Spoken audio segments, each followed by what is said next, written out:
With Dglo starting today, let's get into who I believe will be the standout picks for the winner of this event, and how there is one top-rated player that I am positive you have never heard about.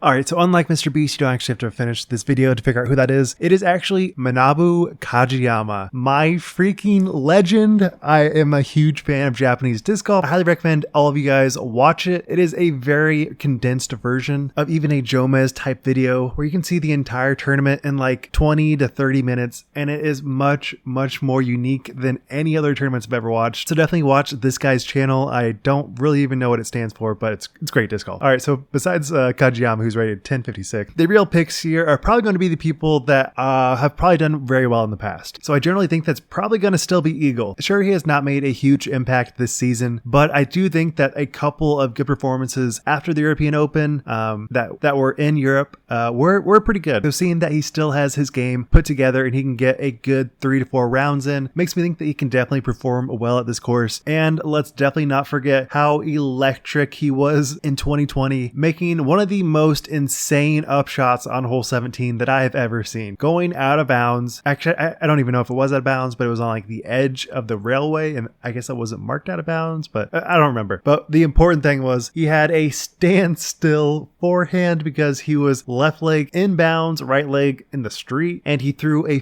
450-foot forehand dead straight on an uphill. I just don't know how you can do that. And obviously, I think this course plays very well to his game, where you have a lot of shots that generally lean itself towards more distance. I would definitely say that not having his forehand will hurt him a little bit, but I still think he'll perform very well. And then in this like middle ground where we have a couple players that have just been very good throughout the season and throughout this event in the past, we have Calvin and Ricky. Now, Ricky has never actually won this event, I don't believe. I stand corrected. He won in 2013 when it was an NT, so I'm not really going to count that. And then obviously we have Calvin that won last year. And to me, they both kind of fit that category where they're insanely good at hitting very narrow lines, hitting their shots, and getting very good distance. You could basically say that both of them have the most elite level fairway drives that go 500 to 550. And that's what you absolutely need on this course, as well as just being able to hit your 400-foot incline drives, because a lot of these holes are straight up. They require a lot of distance going straight on the disc, which is so hard to do. Ricky's third place finish last year and Calvin's win, they definitely will make a push for the win, but I ultimately think this is a time for somebody new to shine. There's so many events this year where you have kind of expected like a Paul or a Ricky or a Calvin to win, and Calvin has done a lot of winning, that's for sure. But I think this is another event where we have a new champion in town. And for me, I'm thinking, even though Gannon does not have the best performance at this event with a 10-stroke deficit from Calvin last year, I do think this is another event where Gannon Buhr can absolutely shred. And coming off a win, I think he's just feeling super confident. His putts were looking dialed. There are so many putts last weekend that I could just feel were very synonymous with putts you would generally have at the Dglo course. And especially looking back at Paul's perfect round here, there are so many shots that it's like you have to have like a 30 to 40 footer. And I think that is something that Gannon Buhr is just excelling at, which nobody else is. And you're definitely going to need that, because there are just so many holes where you're just not going to get up to circle one or even bullseye range much at all in the tournament. And speaking of McBeth, he is definitely still out, so we will not be seeing him playing at Dglo, which is a tragedy, because I know it's been like 5 years since his perfect round, but I would love to see what he looks like right now, because I know he's had some amazing performances here even after the perfect round. So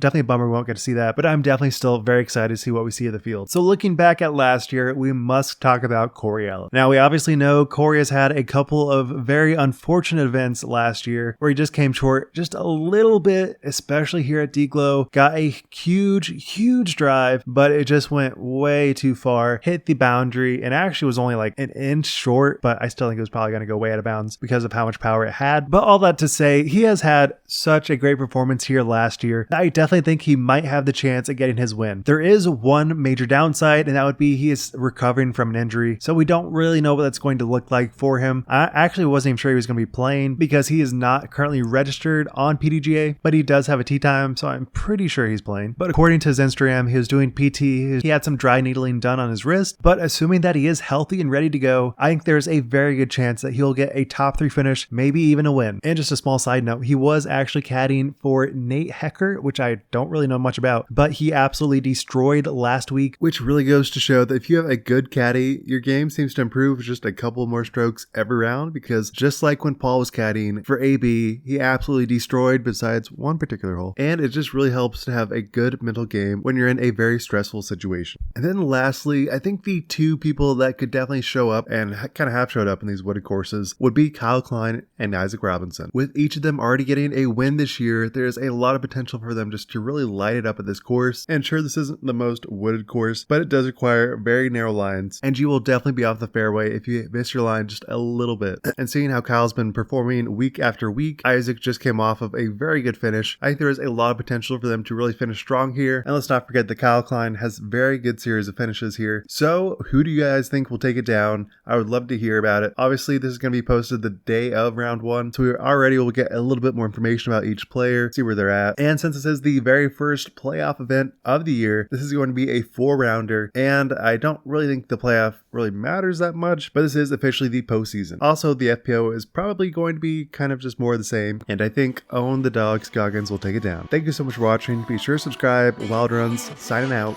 Peace.